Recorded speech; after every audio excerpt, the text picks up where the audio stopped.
Here is Top Accolade African News Roundup. I am Abiodun Mohammed.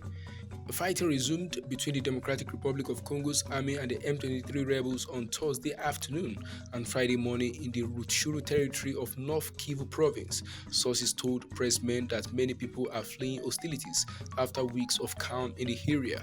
A local civil society group is cited by the media as saying that the rebels first attacked the army's positions before the fighting escalated. The M23 has been in control of the border town of Bunagana and areas around it since June. In a statement, the rebels said the army launched attacks on their position on Thursday afternoon. This comes weeks after a Kenyan army contingent was deployed in the area following a decision by neighboring heads of state to send a regional force to fight rebels in eastern DR Congo.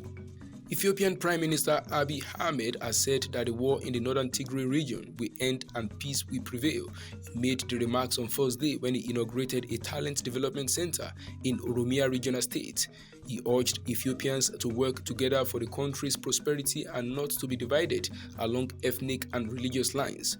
On Thursday, the Ethiopian government accepted an invitation by the African Union to participate in peace talks to be held on 24th October in South Africa to end the war that has killed an unspecified number of people and displaced millions.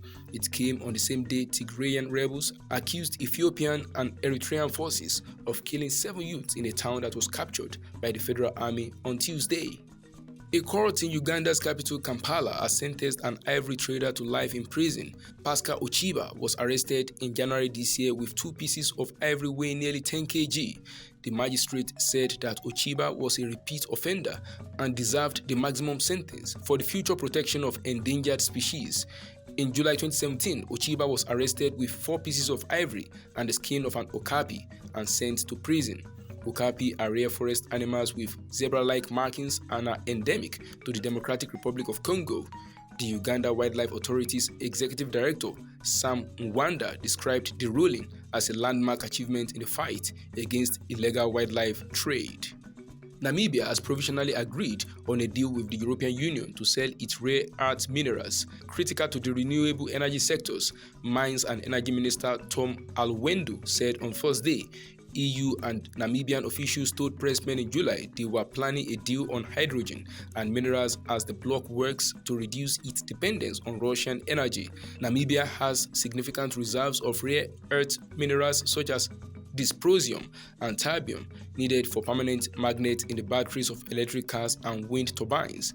The European Union wants easier access to minerals in Namibia and plans geological projects to explore the resources of a country which is nearly as big as the combined territory of France and Germany, an EU official told pressmen in July. The Democratic Republic of Congo has made progress in implementing transparency in its extractive mining sector, but needs to do more in publishing contracts and revenues from the sector, a global anti-corruption body said. The Extractive Industries Transparency Initiative (EITI), which sets a global standard for good governance in oil, gas, and mineral resources, said Congo has achieved a high overall score in the implementation of the 2019 EITI standards. The standards include good governance, clear legal framework and fiscal regimes, and publishing of contract and revenues. President Felix Tshisekedi has promised to tackle corruption and opacity in Congo's mining sector and vowed to review and publish deals that did not benefit the country, which doubles as the world's largest producer of cobalt and Africa's leading miner of copper. That is the size of Top Accolade African News Roundup. You can follow us on our social media platforms as displayed on your screen.